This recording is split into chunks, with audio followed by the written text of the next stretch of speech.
Hello friends, CKD stock market news channel में आप सभी का स्वागत करता हूं। यहाँ पर आज मैं आपके सामने जिस म्यूचुअल फंड की बात कर रहा हूं, बहुत ही धमाकेदार म्यूचुअल फंड, बहुत ही धमाकेदार असेट मैनेजमेंट कंपनी, और इसका नेट एसेट वैल्यू की बात करूंगा 79 रुपीज़ का है। एक साल में बात करेंगे 29% का CAGR, 3 साल में 26% का CAGR, 5 साल में देखिए 18% का CAGR, और मैक्सिमम बात कर रहा हूँ तो 16% का CAGR। एक साल में 29% का रिटर्न भाई किसी भी म्यूचुअल फंड के लिए आसान नहीं होता है। इवन इतना तो शेयर रिटर्न नहीं दे पाते मेरे भाई। और मेरा भाई, मैं दिल से बताऊँ, अगर आपको लॉन्ग टर्म के लिए इन्वेस्टमेंट करना है तो अगर 2-4 शेयर खरीद लो बहुत अच्छी बात है। अगर आप ये सोच रहे हो 30-40 शेयर अपने पोर्टफोलियो में खरीद के हम कुछ बहुत बड़ा तीर मार लेंगे, तो ऐसा बिल्कुल नहीं होने वाला। हो गया तो बहुत अच्छी बात है, मैनी मैनी कॉन्ग्रेचुलेशन मेरी तरफ से, पर 100 में केवल 10 टाइम ही ऐसा होगा। मेरा मानना है कि भाई अगर आपको लॉन्ग टर्म के लिए जर्नी में टाइम दे रहे हो तो सिंपल सी बात है, केवल बिना सरदर्द के पैसा म्यूचुअल फंड के अंदर डालो, क्योंकि वो आप डेलीगेट कर देते हो अपना रिस्क, अपना अपना रात दिन की टेंशन डेलीगेट कर देते हो फंड मैनेजर के हाथ में, ठीक है।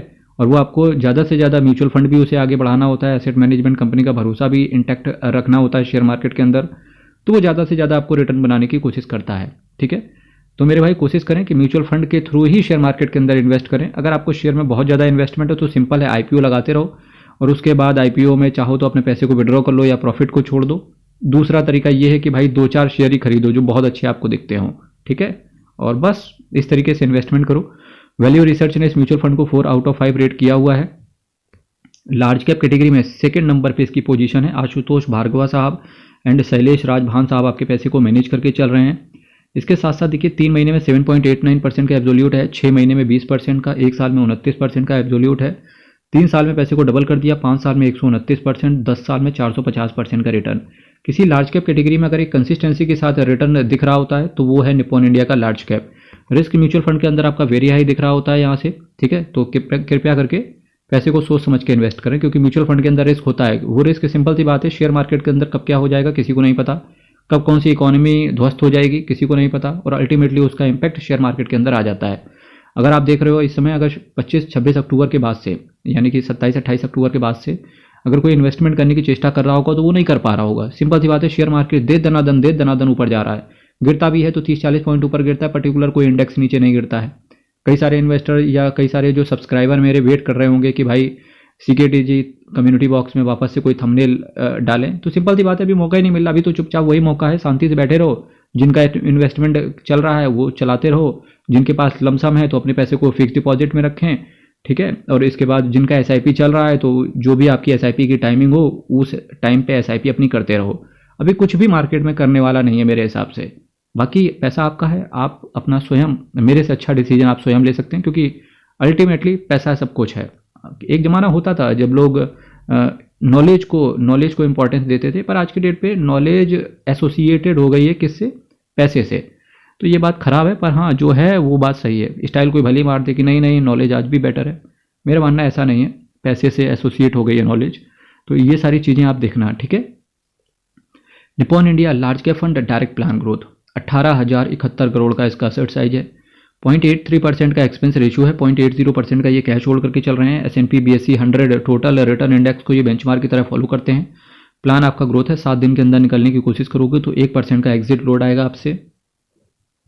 तो देखिए शेयर मार्केट अब तो क्या ही लगता है, क्योंकि देखो शेयर मार्केट ने क्या कर लिया है, अल्टीमेटली भांप लिया है कि भाई साहब गवर्नमेंट ये रिपीट करेगी 2024 में। अब ये शेयर मार्केट ने ऐसा भांपा है, इसी वजह से शेयर मार्केट दे दनादन ऊपर चल रहा है, ठीक है। तो सिंपल सी बात है, फॉरेन से भी इन्वेस्टमेंट आएगा। साथ ही साथ शेयर मार्केट ने ये भी एक्सपेक्टेशन कर लिया है कि US के जो इंटरेस्ट रेट हाइक हुए थे जो पास्ट में, वो उनमें भी गिरावट देखने को मिलेगी मई के बाद से। तो ये भी शेयर मार्केट ने भांप लिया। प्लस मार्केट को ये भी अब दिख रहा है कि US की गवर्नमेंट के जो बाइडेन प्रेसिडेंट है वो भी हट सकते हैं। तो अगर ये सब मार्केट ने बिल्कुल पॉजिटिव न्यूज़ है, इसकी वजह से मार्केट अपने आप को 6 महीने पहले ही डिस्काउंट कर ले रहा है, ठीक है। तो वैसे ही क्या होता है, अगर कोई इकोनॉमी में इंपैक्ट आ गया तो बस वो शेयर मार्केट तुरंत एब्जॉर्ब कर लेगा और मार्केट वहाँ से गिर जाएगा। तो इसके लिए क्या करें, सिंपल सी बात है, मार्केट ऑल टाइम हाई पे है। पैसा जो लमसम के लिए रखे थे वो सिंपल है, पैसा उनके पास होगा ही, साथ ही साथ SIP कंटिन्यूसली जा ही रही होगी। तो अपने पैसे को ना सिंपल सा है, उठा के फिक्स डिपॉजिट कर दो भाई। सही बताएं, जब शेयर मार्केट गिरता है ना तो वो जो फिक्स डिपॉजिट से जो 6-7% मिल रहा होता है ना, वो भी बहुत लगता है, ठीक है। तो ये पास्ट में आपने अगर एक्सपीरियंस तो लिया ही होगा, पर आप भूल गए होंगे, ठीक है। अपना पास्ट याद करो कि जब शेयर मार्केट गिरता है तो क्या पोजीशन थी आपकी, क्या डर लग रहा था, पैसा नहीं डाला था, क्यों नहीं डाला था। तो इस वजह से अपने पैसे को फिक्स डिपॉजिट पे रखें और जो SIP जा रही शांति से SIP अपनी करते रहें, ठीक है। बात करते हैं कि इस म्यूचुअल फंड के अंदर कौन कौन सेक्टर में पैसा पड़ा हुआ है, साथ ही साथ किन किन शेयर्स के अंदर पैसा पड़ा हुआ है। मैं शेयर्स का नाम जरूर लेता हूँ, सिंपल सी बात है, आपको शेयर मार्केट के अंदर सेक्टर का भी नॉलेज होगा और शेयर का भी इनडायरेक्ट तरीके से नॉलेज होगा। मेरा जो ये म्यूचुअल फंड का वीडियो देखते हैं ना, उनको दो तरीके से नॉलेज हो जाता है। एक सारे शेयर का नाम भी पता चल जाता है, फिर आप कोई भी न्यूज़ चैनल खोल के देखें, ये शेयर कहीं ना कहीं आपको रिपीट होते हुए देखने को मिलेंगे, ठीक है। Financial, energy, consumer staples, services, technology, automobile, capital goods, construction, health care, metals and mining, insurance, material, chemical और कुछ डाइवर्सिफाइड सेक्टर में आपका पैसा पड़ा हुआ है। बात करेंगे किन किन शेयर्स के अंदर पैसा है, तो शेयर्स के अंदर पैसा देखिए तो HDFC bank, ICICI bank, Reliance Industries, ITC limited, State Bank of India, Axis Bank, L&T,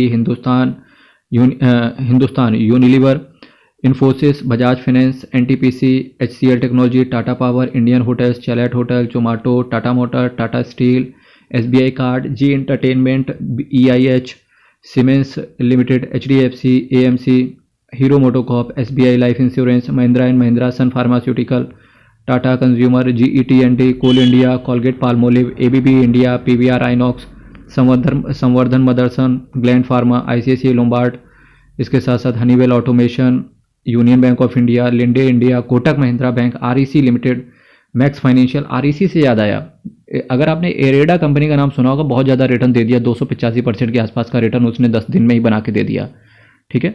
और एरेडा IPO मेरा लगा था, मेरे फ्रेंड का भी लगा था एरेडा IPO, ठीक है। अब ये मत समझना मैं 10-12 डीमेट से लगाता हूँ, एक ही डीमेट से यार। भरोसा सिर्फ ऊपर वाले से करो, ठीक है, उसके बाद छोड़ दो अपना काम करने के बाद में। और यकीन मानना वो इतना देता है कि दोनों हाथ से मांगोगे, दोनों हाथ से बटोरोगे, फिर भी पूरा नहीं हो पाएगा, ठीक, करते रहो।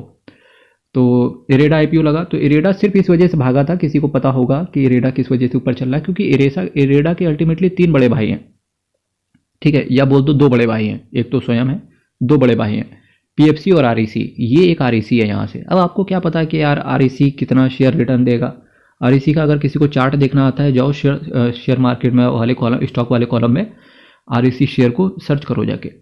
किसको पता था कि REC यहाँ तक पहुँचेगा, पर एक इंसान को पता था, वो है म्यूचुअल फंड। इसी वजह से बोलते हैं भाई 78 म्यूचुअल फंड अपने पोर्टफोलियो में रखने, 78 शेयर अपने पोर्टफोलियो में रखने से अच्छा है कि 4-5 बढ़िया बढ़िया म्यूचुअल फंड पकड़ लो, उसके बाद हर हर महादेव बोलो, ठीक है। REC limited, Max financial services, Tech Mahindra, Godrej consumer, Divi's laboratories, Mankind pharma, Torrent pharmaceutical, Jindal steel, 3M India limited. ये कुछ शेयर हैं जहां इन्वेस्टर्स का पैसा पड़ा हुआ है। मेरे भाई चैनल को सब्सक्राइब कीजिएगा, वीडियो को लाइक कीजिएगा, चैनल को शेयर कीजिएगा। हर हर महादेव, अयप्पा शरणम, हरि शरणम। आपके दिमाग में कोई डाउट चल रहा हो तो उसको कमेंट बॉक्स में रखिए। बहुत बहुत धन्यवाद।